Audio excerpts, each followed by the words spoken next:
The dogs should have barked. That was the first thing Lila noticed. She stood at the edge of the yard with a basket of laundry pressed to her hip, the last of the sun bleeding out behind the coconut trees. Normally, this was the hour when the dogs made themselves known, snarling at shadows, barking at birds, raising hell at anything that moved. Tonight, they lay silent. Too silent. The air felt wrong, thick, as if the evening had stopped breathing. Lila glanced towards the nipa houses scattered across the village. Doors were closing. Windows were being shuttered with quick, practiced movements. No one met her eyes. No one called her name. She swallowed. "Ma?" she called softly. No answer. Her mother had gone to the river before dusk and had not returned. That alone was strange. Her mother never stayed out after sunset.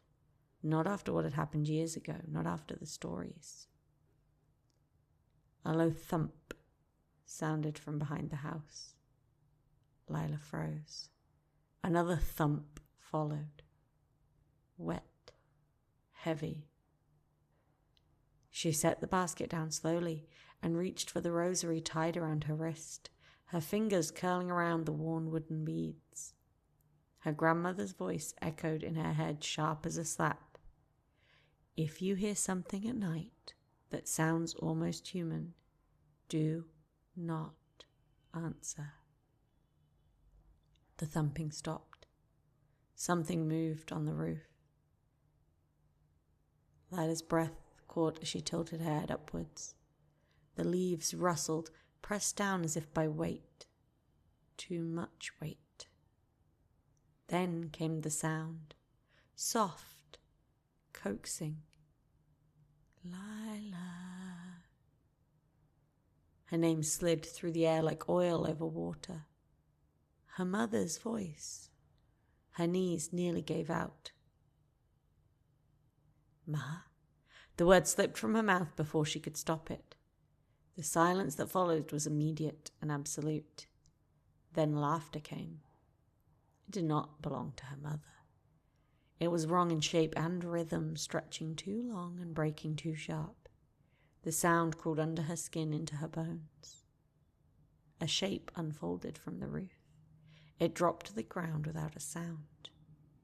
Tall, thin, too thin. Its limbs bent at strange angles, joints popping softly as it straightened. Its face was almost familiar. Almost her mother's. But the mouth was too wide. The eyes too bright, reflecting the dying light like an animal's. The smell hit her next. Rot. Blood. Something sweet beneath it all. The Aswang smiled. "Why did you answer?" it said quietly. Lila stumbled backwards, clutching the rosary so tightly that the beads bit into her skin. "Where is my mother?" she whispered. The creature tilted its head, mockingly thoughtful. "Safe," it said. "For now." It took a step forward. The dogs whimpered but did not move.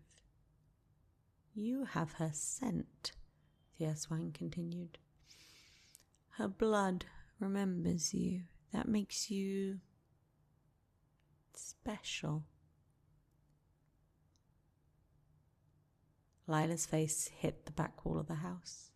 She could feel the bamboo slats vibrating faintly as though something inside was stirring. Her grandmother had not been buried properly.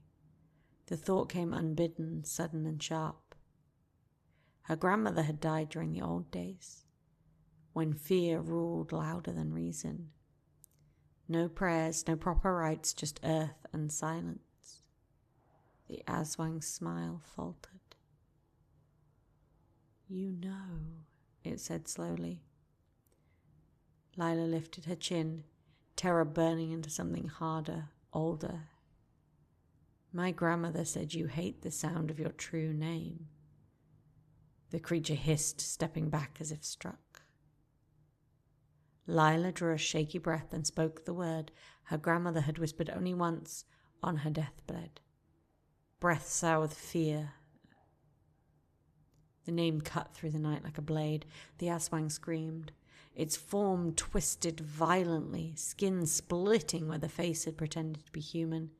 The smell worsened, thick enough to choke on, and it staggered backwards, claws scraping furrows into the dirt. "You were never meant to remember," it shrieked. Lila pressed the rosary to her lips, tears streaming down her face as she repeated the name again and again until the creature broke. With a final furious cry, it fled into the trees, branches snapping in its wake. The forest swallowed it whole. The dogs barked at last. Lila collapsed to her knees, sobbing. Her mother returned at dawn. Confused, pale, alive. She never remembered the river, never remembered the voice that called Lila's name. But sometimes, when the moon is full and the night is too quiet, Lila still hears something moving on the roof. And this time, she never answers.